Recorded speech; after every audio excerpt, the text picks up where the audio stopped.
ഇസ്ലാം ജിഹാദിയായിട്ടുള്ള Zohran Mamdani അമേരിക്കയിലെ New York സിറ്റിയുടെ തലവനാവാൻ പോവാണ്, ഗവർണറാവാൻ പോവാണ്. വാർത്ത നിങ്ങൾ എല്ലാവരും കണ്ടു കാണും അല്ലേ?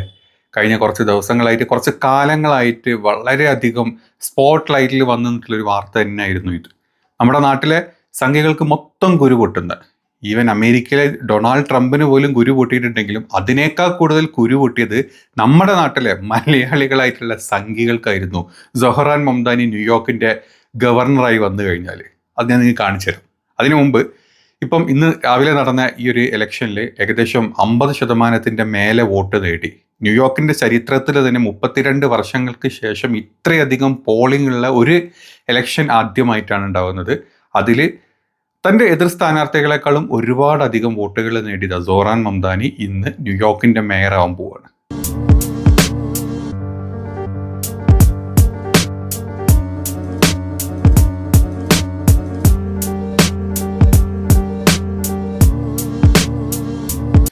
സൊഹ്റാൻ ന്യൂയോർക്കിന്റെ മേയറായി കഴിഞ്ഞാൽ ഏറ്റവും കൂടുതൽ ഉറക്കം പോകുന്നത് ഡൊണാൾഡ് ട്രംപിനാണെന്നാണല്ലോ നമ്മളെല്ലാവരും വിചാരിച്ചത് അല്ലേ? കഴിഞ്ഞ ദിവസം നമ്മൾ കണ്ടു.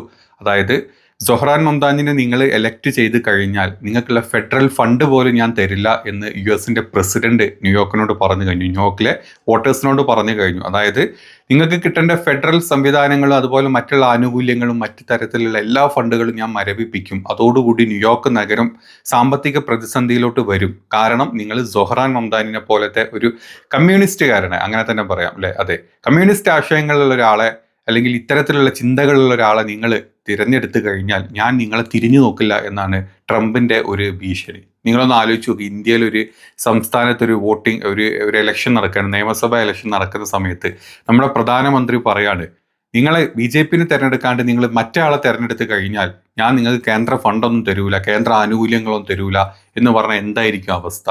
അതേ അവസ്ഥയായിരുന്നു നമ്മുടെ അമേരിക്കയിലെ ന്യൂയോർക്ക് ഇലക്ഷനിൽ, ഗവർണർ ഇലക്ഷനിൽ ഇപ്പോൾ കണ്ടത്.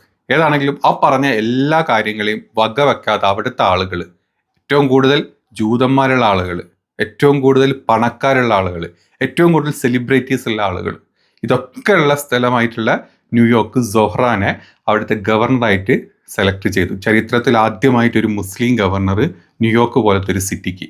ഇതെല്ലാം കൂടെ കണ്ടു കഴിഞ്ഞാൽ കുരു പൊട്ടുന്നത് ലോകരാജ്യങ്ങൾക്കും വല്ല പുറത്തുള്ള ട്രംപിനൊന്നുമല്ല, അതിനേക്കാൾ കൂടുതൽ കുരു പൊട്ടിയത് നമ്മുടെ നാട്ടിലെ കേരളത്തിലെ സംഘി കുഞ്ഞുങ്ങൾക്കാണ്, സംഘി വാണങ്ങൾക്കാണ്. കഴിഞ്ഞൊരു 3-4 മാസങ്ങളായിട്ട് തിരിച്ചും മറച്ചും സംഘ ചാനലുകളിൽ വരുന്ന പോസ്റ്റുകളുടെ തംബ്നെയിൽസാണ് ഞാൻ ഈ വെച്ച് തന്നിട്ടുള്ളത്.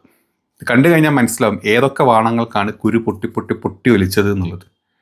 അതിൽ നമ്മുടെ മലനാടൻ മുതൽ അങ്ങ് മൂത്ത എല്ലാ സംഖ്യകൾക്കുമാണ് പൊട്ടുന്നത് കുരു. അവർക്ക് കുരു പൊട്ടുന്നത് അമേരിക്കയിലെ സ്ഥലത്ത് ഒരു എന്താ പറയുക, സൊഹ്റാൻ വന്നത് എന്നുള്ളതല്ല അവർക്ക് വിഷയം.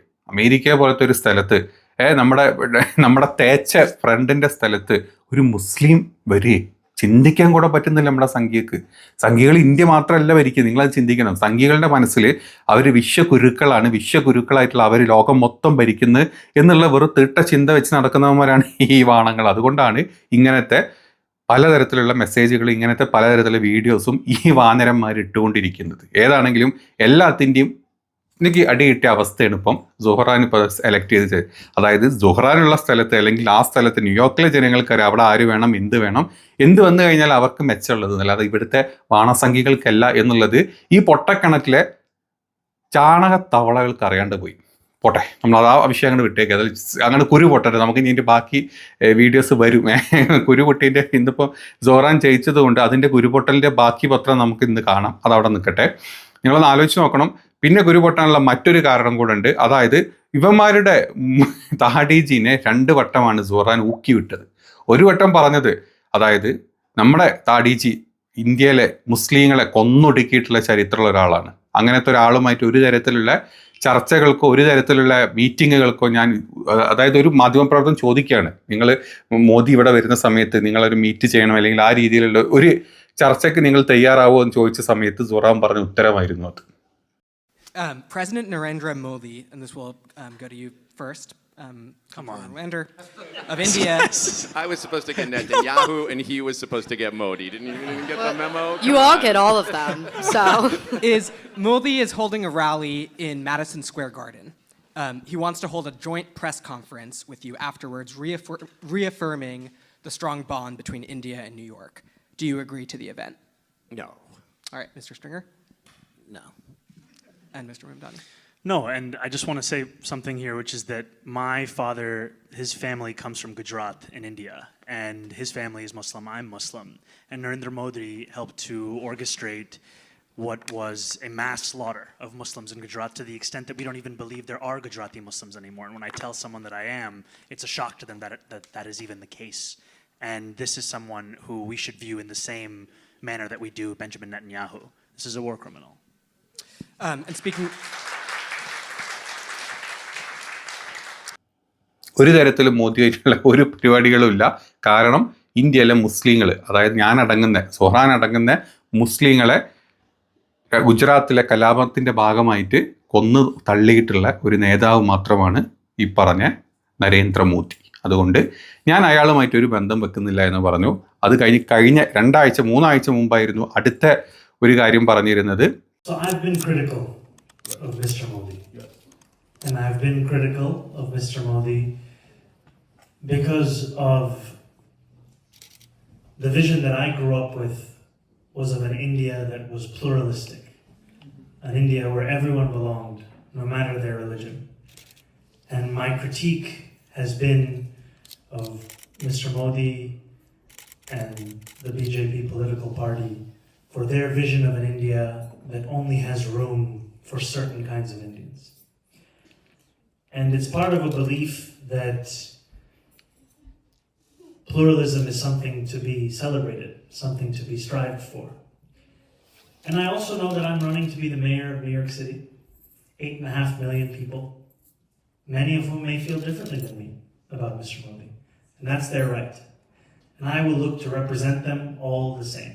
ഇന്ത്യയിലെ BJP നരേന്ദ്രമോദിയും ഒരൊറ്റ ജനങ്ങൾക്ക് വേണ്ടി അല്ലെങ്കിൽ ഒരു ഏകീകൃത ഹിന്ദുത്വത്തിന് വേണ്ടി മാത്രം ചിന്തിച്ച് പോകുന്ന ആളുകളാണ്. അതല്ലാണ്ട് ലോകം ഭരിക്കാനോ രാജ്യം ഭരിക്കാനോ ഒട്ടും കൊള്ളാത്ത ഒരാളാണെന്നും പച്ചക്ക് പറഞ്ഞിട്ടുള്ള ആളാണ് സൊഹ്റാൻ. ഇതെല്ലാം കൂടെ കണ്ടതുകൊണ്ടും കേട്ടതുകൊണ്ടും തന്നെയാണ് സംഖ്യയുടെ കുരുവെല്ലാം പൊട്ടിയത്.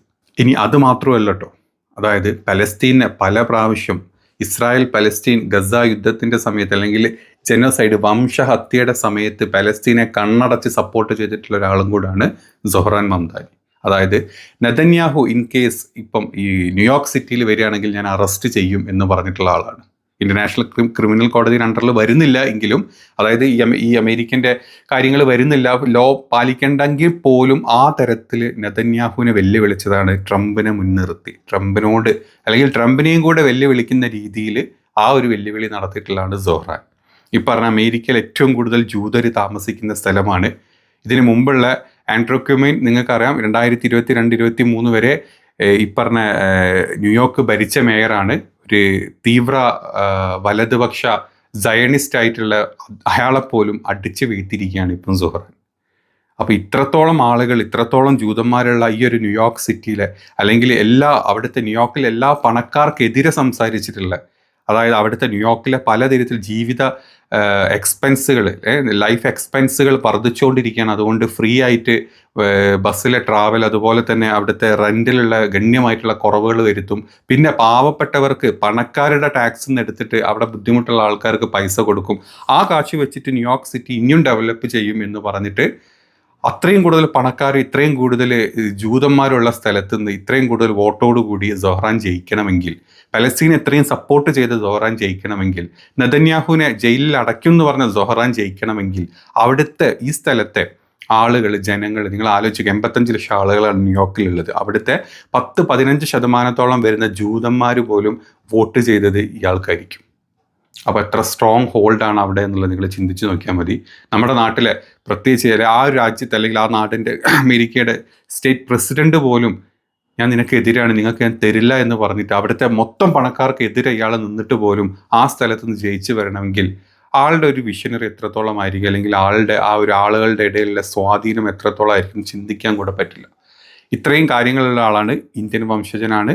അമ്മ മീര നായർ ഡയറക്ടറാണ്, ഫിലിം ഡയറക്ടറാണ്. ആള് ഒഡീസയിൽ നിന്നാണ് വന്നിട്ടുള്ളത്. അതുപോലെ തന്നെ ഫാദറായിട്ടുള്ള മംദാനി, പുള്ളി മെഹമൂബ് മംദാനി, പുള്ളി ഗുജറാത്ത് ബേസാണ്. പക്ഷേ ഇവർ ഉഗാണ്ടയിലായിരുന്നു ജീവിച്ചിരുന്നത്. 2018 മാത്രം വിസ അല്ലെങ്കിൽ US പാസ്പോർട്ട് കിട്ടിയിട്ട് ആ സമയത്താണ് തൻ്റെ പൊളിറ്റിക്കൽ കരിയർ 2018 മാത്രം സ്റ്റാർട്ട് ചെയ്തിട്ടുള്ള സൊഹ്റാന് കഴിഞ്ഞ 7 വർഷം കൊണ്ട് അമേരിക്കയിലെ ന്യൂയോർക്ക് പോലത്തെ ഒരു സിറ്റിയിലെ ആളുകളെ സ്വാധീനിച്ച്, അല്ലെങ്കിൽ തൻ്റെ വ്യക്തിപരമായിട്ടുള്ള അല്ലെങ്കിൽ വ്യക്തമായിട്ടുള്ള തൻ്റെ വ്യക്തിത്വം മുന്നോട്ട് കാണിച്ച് അവിടുത്തെ ഒരു മേയറാവാൻ പറ്റിക്കഴിഞ്ഞാൽ ഇൻ ഫ്യൂച്ചർ വേണ്ടി വന്നാൽ അമേരിക്കയുടെ പ്രസിഡന്റ് സ്ഥാനത്ത് വരെ എത്താൻ ഏറ്റവും ഹൈ ചാൻസ് ഉള്ള ഒരു നേതാവ് തന്നെയാണ് സൊഹ്റാൻ മംദാനി.